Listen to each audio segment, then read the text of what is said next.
Welcome to a special edition of the Emerging Civil War podcast. I'm Chris Mackowski, and joining me today from Savas Beatie World Headquarters in Myrtle Beach, South Carolina, is my good friend Ted Savas. Ted, how are you today?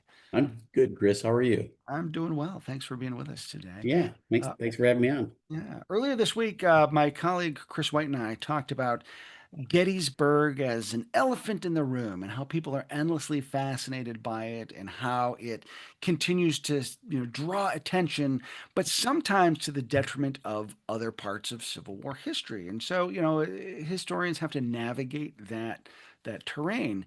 And I wanted to bring Ted on because as a publisher, that's obviously of good and bad concern to someone like him. So I want to Sure. ask you, Ted, like just in general, let's start there.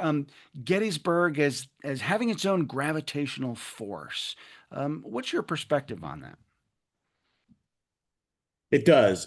You and I were talking off camera for a second, and I brought up the fact that it's sort of like a black hole sucks in all the light, and and light in our sphere would be, the attention, the foot traffic, the books, the media.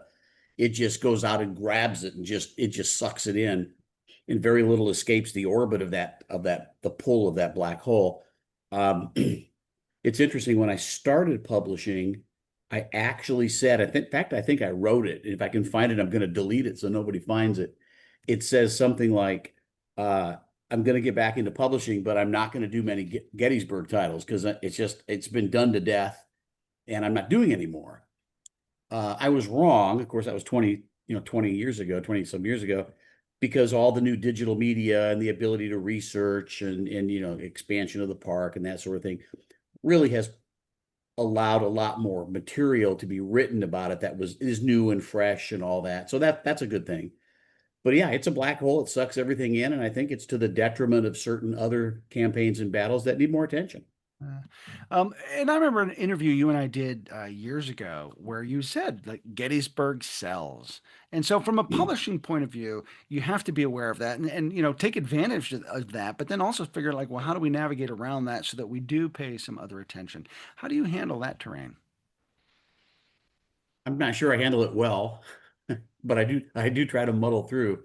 Uh, I love Gettysburg. I think it's fascinating. I was just there last week, right? The meetup. I always find it fascinating. So I don't want anybody to think that I don't like Gettysburg titles and I'm only publishing because I think they sell. Uh, what I try to do is we get so many Gettysburg submissions and probably, I don't know the number, probably 20% of them see the light of day because a lot of it's just rehashes of the same stuff. Right. So I think as a publisher, we have an obligation. If we're going to publish in an area like this that sucks in all the light, we have an obligation to put out material that's new and fresh and original, good source material that offers something at least new.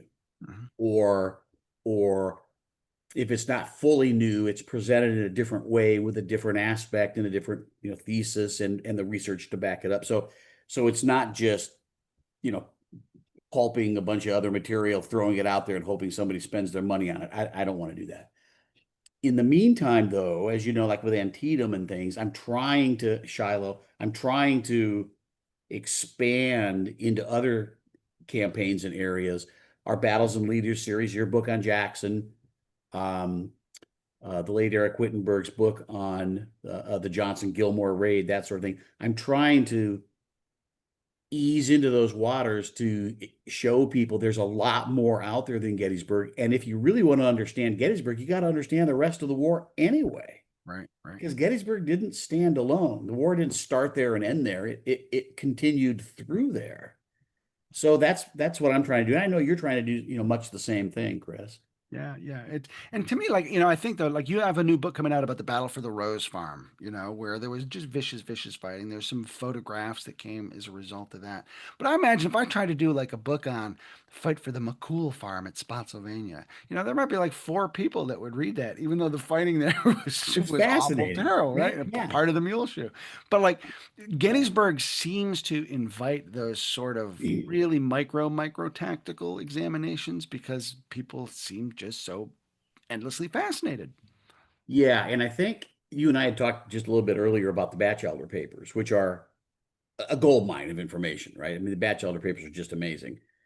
Uh, I think that Gettysburg gets a lot of attention. Part of it's because of the Batchelder papers and the Gettysburg papers and some of the other things that have been published. There's so much written on it that allow and make it easier to produce micro studies. Mm. And the micros, it's sort of a circle, right? Because the micro studies are you're able to produce them, but you're producing them in a black hole that sucks in all the light, and it just keeps, kind of going like this, which is one of the reasons why, and we talked about it at Antietam on the meetup, is by publishing the Carmen papers that are coming out, all these sort of Batchelder-like things are going to be all together in one area, which I think are going to allow more micro studies to be published on the Maryland campaign. And then we're doing that with the Chancellorsville campaign. I'm not trying to make this an advertisement, but it goes right to the heart of your question. How do we get off just the Gettysburg machine and get onto something else? I think it's been so hard to do that. And I think putting together all these different archival things within hand's reach will make it easier to do a McCool's Farm sort of thing on Chancellorsville, on the Antietam campaign, that kind of thing. And so, that might be one way to funnel some of that activity elsewhere. Yeah. And I'll give a shout out to Chris Bryant for his work on the Chancellorsville papers and Tom Clemens and the Antietam papers because they're both doing really neat editorial stuff there. Thank you for Um, saving me because I forgot to mention their names and I would have heard about that. It's the end of a long day. I'm tired, and that's okay. yeah, Yeah, thanks. all right.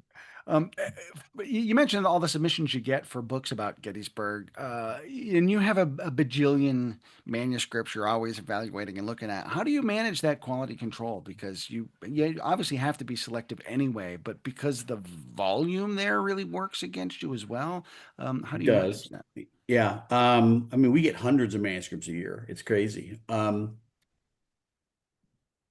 first thing I look at is the subject matter. In fact, does it look like it's something that might be even of interest to our people, our readers, regardless of how well it's written. Something can come in, it can be brilliantly written, but if it's on Company C of some regiment that fought in Kansas, I can't sell it. So there's not even a reason to really dig too deeply in something like that. But I just go right to the bibliography. If I find something, it's kind of interesting, and then I look at the bibliography. How well is it researched? Is it just secondary research? Is it a lot of newspapers and archival research? And once it gets past that threshold, then I look at all the questions they have to answer and sort of get a feel for that author. And then it starts getting to the point of where maybe we'll send back an email and talk to them about that book. But it's a winnowing process. Like I say at the beginning, I want good original material because I want people to get a good bang for their buck. Yeah. Yeah, and it's something that's worth putting in their library. Yeah. And so it's hard. And since we've been talking about this in the context of the ethics and issues series we've been running on the blog, and we've mentioned money now, and there are going to be some people who are going to think that that's unsavory or like, oh, well, look, it's all about the financial aspects or something. But those are actually a reality too of like, paper costs money. People have to get paid for their editing and stuff.